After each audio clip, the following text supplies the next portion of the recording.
शाह हवेली वापस लौटने के बाद शार्दुल शाह शिजा को अतिथि कक्ष में ले गया, क्योंकि उसके अपने कमरे में उस बहरूपिये की लाश पड़ी हुई थी जो शिजा का रूप धरकर शाह हवेली में घुस आया था।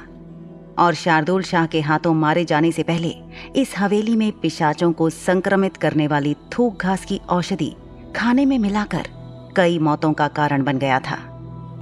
शिजा की पीठ के जख्म को साफ करने के लिए उसकी पोशाक हटाना जरूरी था, लेकिन वो शर्मा रही थी। पहले उसने हकीम या डॉक्टर को बुलवाने के लिए कहा, पर जब उसे पता लगा कि वो भी पुरुष ही होंगे तो वो लगभग मान गई। शिजा के शर्माने और झिझकने के बावजूद शार्दुल ने उसकी पोशाक पीठ पर से कमर तक उतरवा दी और उसकी मरहम पट्टी करने लगा। शिजा शर्मिंदगी से दोहरी हुई जा रही थी और उसने अपनी पोशाक को अपने सीने पर कसकर पकड़ रखा था ताकि वो जरा सी भी नीचे ना खिसकने पाए और उसका सामने का शरीर ढका रहे। मरहम पट्टी हो जाने के बाद वो बिस्तर पर बैठने की कोशिश करने लगी, लेकिन उसकी पीठ का जख्म बहुत दुख रहा था, तो शार्दुल ने उसे सहारा देकर बैठा दिया। शिजा ने शार्दुल को धन्यवाद दिया कि वो आज वीरान गांव वापस आया और शिजा की जान बचाई। शार्दुल ने उससे कहा कि उसके लिए तो वो ऐसा कभी भी कितनी भी बार कर सकता था, और फिर उसने शिजा से कहा कि वो और कितना वक्त लेगी शार्दुल के साथ मोहब्बत के रिश्ते में आने के लिए। शार्दुल कई बार अपनी मोहब्बत का इजहार कर चुका था, लेकिन शिजा ने अभी तक कुछ नहीं कहा था और शार्दुल उसे चूमने के अलावा उसके साथ और नजदीकियां नहीं बढ़ाता था, क्योंकि उसे इंतजार था कि शिजा खुद अपने प्यार का इजहार करे। लेकिन आज उसने शिजा से कहा कि अब उससे और इंतजार नहीं होता। शिजा जल्द से जल्द प्यार में पड़ जाए, वरना किसी दिन उसके सब्र का बांध टूट भी सकता है। शार्दुल ने शिजा का हाथ पकड़ा और उसकी उंगलियों के पोरों को चूमने लगा। शिजा ने घबराकर अपना हाथ पीछे खींचना चाहा, तो शार्दुल ने उससे कहा कि वो उसे कभी कहीं नहीं जाने देगा। शार्दुल ने अपने एक हाथ से शिजा की बिखरी हुई जुल्फों को उसके कान के पीछे किया और अपनी उंगलियों को उसके बालों में घुमाते हुए उसके सिर के पिछले हिस्से पे टिका लिया। शार्दुल ने महसूस किया कि उसके सिर के पिछले हिस्से पर चोट थी, जो ज्यादा गहरी नहीं थी और अगले दिन तक ठीक हो जाने की उम्मीद थी। जब शिजा और शार्दुल की आंखें मिलीं, तो शार्दुल उसे देखकर मुस्कुराया और बोला, तुमने क्या सोचा था कि मैं यहां तुम्हें केवल प्रताड़ित करने के लिए लाया हूं और केवल चिढ़ाता ही रहूंगा? ये बात कहकर शार्दुल ने जैसे शिजा के मन में खलबली मचा दी। वो सोचने लगी कि क्या शार्दुल वाकई उसका मन पढ़ सकता था। शार्दुल ने इसके बाद किसी और विचार के लिए जगह नहीं छोड़ी, क्योंकि उसने शिजा को अपने करीब खींच लिया। उसने शिजा के होंठों पर एक प्रगाढ़ चुंबन दिया। जब उसे शिजा की तरफ से कोई प्रतिरोध नहीं मिला, तो वो मुस्कुरा पड़ा और खुशी से उसने शिजा के गाल पर चूमकर अपने दांतों से उसे धीरे से काट लिया। शिजा चौंक कर बोली, आप मेरे गाल को क्यों काट रहे हो? शार्दुल मुस्कुरा कर बोला, क्योंकि मुझे ऐसा करना अच्छा लगा। इतनी प्यारी चिड़िया अगर किसी के पास हो तो कोई क्या करेगा? सिर्फ उसे देखते ही तो रहेगा ना, और देखते देखते हो सकता है कि कुछ और भी करने का दिल करने लग जाए। शार्दुल के शब्दों ने शिजा के गालों को और लाल कर दिया। शार्दुल ने उससे सवाल पूछा, तो तुम कब से शुरू करने वाली हो? शिजा ने जिज्ञासावश शार्दुल की तरफ देखा, क्योंकि उसे सवाल समझ नहीं आया। शार्दुल ने सवाल समझाते हुए कहा कि इसका मतलब था कि शिजा कब उससे प्यार में पड़ रही है और कब उससे मोहब्बत करना शुरू करेगी।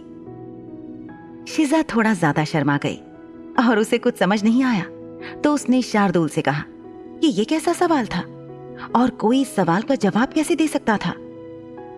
शिजा ने दूसरी तरफ अपना चेहरा घुमा लिया और ना चाहते हुए भी उसके चेहरे पर एक मुस्कुराहट आ गई।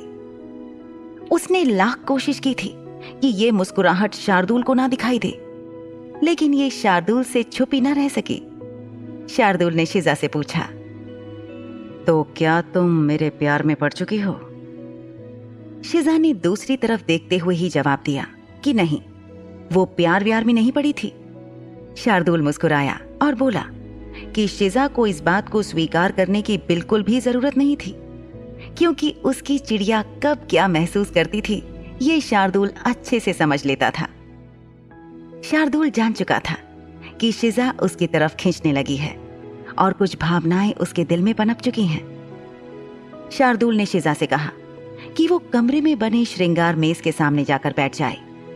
शिजा ने ऐसा ही किया। शार्दुल फिर से गुसल खाने में गया और कुछ लेकर आया। उसने गंभीर स्वर में शिजा से कहा कि वो अपनी पोशाक को कमर तक नीचे उतार ले। शिजा ने अपनी पोशाक के बटन खोलकर उसे पीठ की तरफ से जरूर नीचे खिसकाया था, लेकिन सामने की तरफ से उसे अपने सीने पर कसकर पकड़ रखा था। उसे शार्दुल की बात थोड़ी अटपटी लगी। उसने कहा कि वो अपना काम खुद कर सकती थी। शार्दुल जो पट्टी लेकर आया था उसने उसे मेज पर रखा और हाथ बांधकर दीवार से सटकर खड़ा हो गया। शिजा ने एक हाथ से अपनी पोशाक को सीने पर संभाला और दूसरे हाथ से पट्टी उठाई। जैसे ही उसने कोहनी से अपने हाथ को मोड़ा, उसकी चीख निकल गई। पीठ पर खिंचाव पड़ने से उसका जख्म भी खिंच गया था और दुखने लगा था। शिजा के हाथ से पट्टी छूट गई और पोशाक भी छूटते छूटते बची। शार्दुल की हंसी निकल गई और शिजा खिसियाई हुई नीचे फर्श को देखने लगी। शार्दुल ने उससे पूछा कि वो क्या करना चाहती थी। उसने शिजा के सामने दो विकल्प रखे। पहला ये कि वो अगले कुछ दिनों तक बिना कपड़ों के रहे, और दूसरा ये कि वो शार्दुल को पट्टी बांध लेने दे, ताकि ना तो मरहम कपड़ों या चादरों पर लगे और ना ही उसका जख्म कपड़ों से रगड़ खाए और खून बहने लगे। शिजा की नजरें जमीन से ऊपर नहीं उठ रही थीं, क्योंकि मन ही मन वो भी जानती थी कि शार्दुल और वो दोनों जानते थे कि इस जख्म के साथ वो अपनी पट्टी खुद नहीं कर पाएगी। लेकिन उसने सिर्फ शार्दुल की बात को ना मानने के लिए ऐसा किया था। शार्दुल इतनी आसानी से परे हटकर इसलिए खड़ा हो गया था क्योंकि उसे पता था कि कुछ ही देर में शिजा अपने हाथ खड़े कर देगी। अब शिजा के मन में ख्याल आया कि कहीं शार्दुल के दिमाग में उसे कमर से ऊपर बिना कपड़ों के देखने की बात तो नहीं चल रही थी। वो सोचने लगी कि कहीं शार्दुल ये तो नहीं सोच रहा कि पट्टी के बहाने सीने से उसकी पोशाक हटवा लेगा। शिजा के दिमाग में ये उधेड़बुन चल ही रही थी, तभी शार्दुल ने अपनी कमीज उतारी। शिजा की धड़कनें तेज हो गईं और वो सोचने लगी कि पक्का आज ये कोई ना कोई खुराफात जरूर करेगा। शार्दुल ने मुस्कुराते हुए आईने के जरिए शिजा को देखा। एक पल के लिए उनकी नजरें मिली, पर फौरन शिजा ने वापस अपनी नजरें नीचे कर लीं। शार्दुल ने अपनी कमीज शिजा की तरफ बढ़ाते हुए कहा, ये लो, जो छुपाने की कोशिश कर रही हो इससे ढक लो, और कृपया अपनी पोशाक को कमर तक नीचे खींच दो ताकि मैं तुम्हारी पट्टी कर सकूं। शिजा ने अचकचाकर आईने के जरिए शार्दुल की तरफ देखा और वो कुछ बोलने ही वाली थी कि शार्दुल ने फिर से कहा, तुम्हारा जख्म तुम्हारे दिल के ठीक पीछे नहीं है, थोड़ा नीचे है, इसलिए मेरी कमीज से अपने दिल और उसके आसपास के हिस्से को ढक लो, क्योंकि वही तो तुम मुझसे छुपा रही हो, और मुझे पट्टी करने दो। शिजा जानती थी कि उसके जख्म को भली भांति ठीक होने में समय लगेगा और तब तक लगातार मरहम पट्टी करना जरूरी था।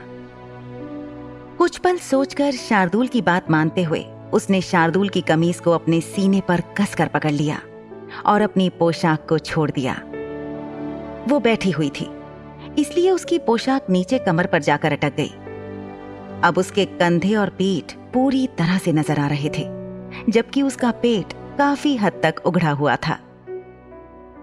शिजा के मन में डर था कि पट्टी करने के बहाने शार्दुल जब अपने हाथ उसके पेट की तरफ आगे लेकर आएगा तो जरूर कोई ना कोई शरारत करेगा और वो शर्मिंदा हो जाएगी। उसकी उम्मीद के विपरीत शार्दुल ने उसे यहां वहां छूने की कोशिश बिल्कुल नहीं की। शार्दुल की नजरें शिजा की पीठ के अलावा कहीं और देखने की कोशिश नहीं कर रही थी। उसने चुपचाप थोड़ा और मरहम लगाकर पट्टी करना शुरू किया। वो शिजा के पेट की तरफ थोड़ा नीचे से पट्टी को घुमाकर लाता और फिर पीछे पीठ की तरफ से पट्टी को खींचकर कस लेता। इस तरह पट्टी बांधने से पट्टी भी ठीक से बांधी जा रही थी और शार्दुल को शिजा के पेट को भी नहीं छूना पड़ रहा था। शिजा एकदम सीधी बैठी थी, लेकिन उसका चेहरा एकदम टमाटर की तरह लाल हो गया था। उसकी त्वचा ठंडी थी, लेकिन उसकी आंखें आईने के जरिए शार्दुल पर टिकी हुई थीं। और उधर शार्दुल ने अपने हाथों को यहां वहां भटकने से रोक रखा था और उसकी आंखें केवल शिजा के जख्म पर थीं। वो पूरी तल्लीनता के साथ शिजा के पेट और कमर के चारों तरफ गोल गोल घुमाते हुए पट्टी करने में व्यस्त था। ये पल उन दुर्लभ क्षणों में था जब शिजा आश्चर्यचकित थी कि वाकई उसका मालिक शार्दुल आखिर कौन था। अगर बाहर की दुनिया में बात की जाए तो कोई भी व्यक्ति कहता है कि शार्दुल शाह नाम का आदमी बहुत कुख्यात था, लेकिन यहां उसकी आंखें कुछ और ही कह रही थी। और वो जो कुछ भी इस लड़की के लिए कर रहा था, उससे इस लड़की के दिल के अंदर हर लम्हा कुछ पिघलता जा रहा था। ये क्या हो रहा था, शिजा भी नहीं समझ पा रही थी, लेकिन कुछ तो था। तभी दरवाजे पर दस्तक हुई और शाह हवेली की एक नौकरानी शिजा के लिए कपड़े लेकर आई। शिजा ने गौर किया कि ये नौकरानी बहुत सुस्त और उदास लग रही थी। इस नौकरानी के बाद शिजा को याद आया कि शार्दुल ने कुछ देर पहले कहा था कि हवेली में मौत का साया आ गया था। वो सोचने लगी कि न जाने क्या हुआ होगा। साफ कपड़े पहनने के बाद शिजा कमरे से बाहर निकलने के लिए तैयार हो गई। तब शार्दुल ने उसे ये कहकर रोक दिया, तुम चाहो तो आज रात यहां सो सकती हो। शिजा ने शार्दुल से पूछा कि वो उसके कमरे में क्यों नहीं चल सकती थी। उसकी आवाज में उत्सुकता भी थी और संशय भी। वो सोच रही थी कि क्या शार्दुल के कमरे में ऐसा कुछ हुआ था जो खतरनाक था, या फिर अपने प्यार का इजहार करने के बाद शार्दुल उसे सोचने के लिए कुछ वक्त और जगह दे रहा था। जो भी था, उसे अच्छा नहीं लग रहा था। तभी शिजा के मन में ख्याल आया कि कहीं ऐसा तो नहीं कि क्योंकि शार्दुल उसे कई बार चूम चुका था तो शिजा के प्रति उसका आकर्षण कम होने लगा हो। पिशाची बंधन की वजह से शिजा की ये सारी भावनाएं शार्दुल तक स्पष्ट पहुंच रही थीं। शिजा की नजरें झुक गईं और उसके चेहरे पर मायूसी छा गई। शार्दुल ने उसे देखा और बताया कि शार्दुल के कमरे में एक लाश पड़ी थी और शिजा को वहां ले जाने से पहले वो कमरे की सफाई करवाना चाहता था। शिजा घबराकर सोचने लगी कि किसकी लाश हो सकती थी। क्या कोई नौकरानी? लेकिन किसने उसे मारा होगा? शिजा के अपने सिर के पीछे चोट लगी हुई थी और उसे हाथ पैर बांधकर वीरान गांव में छोड़ दिया गया, जहां एक भी जीवित व्यक्ति का नामो निशान नहीं था। जब राजा जगत प्रकाश के भेजे आदमी वहां आए और अपनी रिपोर्ट बनाने लगे, उससे पहले उस मरघट जैसे गांव में शिजा अकेली थी। वो लोग सभी शवों को उठाकर हड्डियों वाली झील में डाल देते, शायद शिजा को भी, अगर शार्दुल को पहुंचने में देर हो जाती तो। शिजा को बिल्कुल पता नहीं था कि वीरान गांव में उस धुएं में शार्दुल से बिछड़ने से लेकर अब हवेली में आने तक यहां क्या हुआ था। वो बिल्कुल अनजान थी, लेकिन फिक्रमंद थी। इधर शार्दुल का इरादा शिजा से कुछ भी छुपाने का बिल्कुल नहीं था। वो मन ही मन सोचने लगा कि आज नहीं तो कल शिजा को इस परिवार का हिस्सा बनना ही है, तो आज इस परिवार में या घर में जो कुछ हुआ है वो उससे क्यों छुपाया जाए। और वैसे भी एक घुसपैठिए ने शिजा का ही रूप धरकर इस घर में आने की हिमाकत की थी, तो शिजा का हक बनता था जानने का कि आखिर यहां किस हद तक साजिशें हुई थीं। शिजा को सब कुछ पता लगना ही चाहिए, ये सोचते हुए शार्दुल ने उससे पूछा, तुम चल सकोगी? तुम्हारी पीठ में दर्द तो नहीं होगा? शिजा ने शार्दुल से कहा कि वो ठीक थी और चल सकती थी। शार्दुल ने कमरे का दरवाजा खोला और शिजा के बाहर निकलने तक दरवाजे को पकड़कर खड़ा रहा। वो आगे आगे चलने लगा और शिजा उसके पीछे पीछे।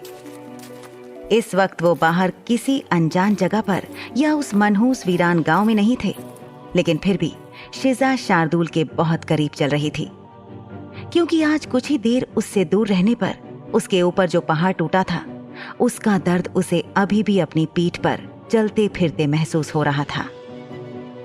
शिजा की हिम्मत ही नहीं हो रही थी कि वो एक पल के लिए भी शार्दुल से दूर हो।